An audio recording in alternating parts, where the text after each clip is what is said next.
Telangana private ambulance association నుంచి actually మాకున్న సమస్య వచ్చేసి రెడ్ అంబులెన్స్ అని కార్పొరేట్ సంస్థ అండి.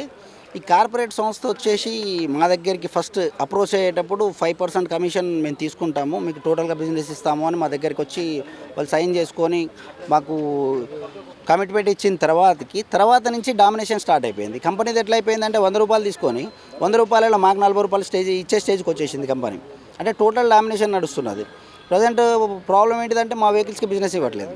కంపెనీ ఓన్ సర్వీస్ పెట్టుకొని కంపెనీ ఓన్ వెహికల్స్ దింపుకొని సేమ్ ఇంతకుముందు ఓలాగానే మళ్ళీ ఇదైపోయింది.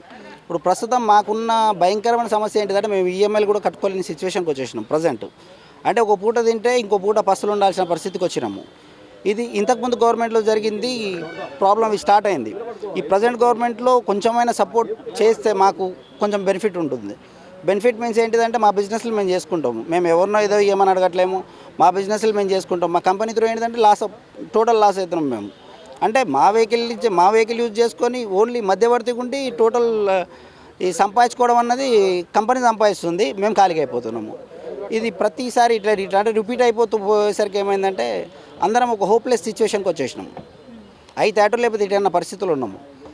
పరిస్థితి ఏంటిదంటే గవర్నమెంట్ ఏమైనా మంచి డిసిషన్ తీసుకుంటే, ఒకవేళ మాకు రేవంత్ రెడ్డి గారి మీద నమ్మకం ఉంది, ఒకవేళ మంచి డిసిషన్ తీసుకొని రెడ్ అంబులెన్స్ అనే సంస్థను హైదరాబాద్ నుంచి పంపించేస్తే హ్యాపీ.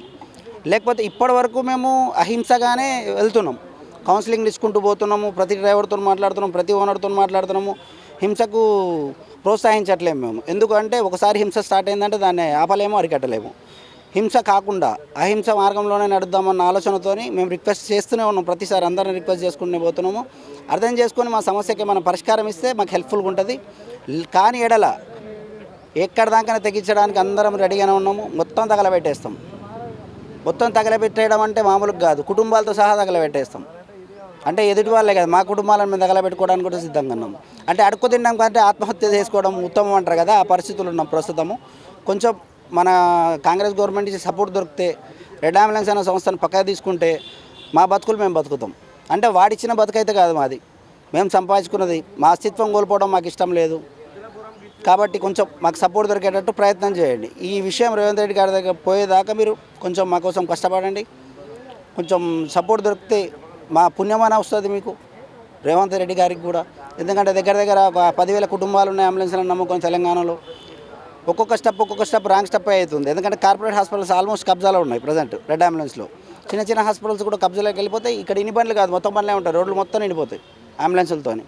ఇది చిన్న సమస్యలా కనపడుతుంది కానీ చిన్న సమస్య కాదు, చాలా పెద్ద సమస్య. అది 10,000 కుటుంబాలకి తిండి లేకుండా చేయడం అనేది ఇది చిన్న సమస్య అయితే కాదు, చాలా పెద్ద సమస్య.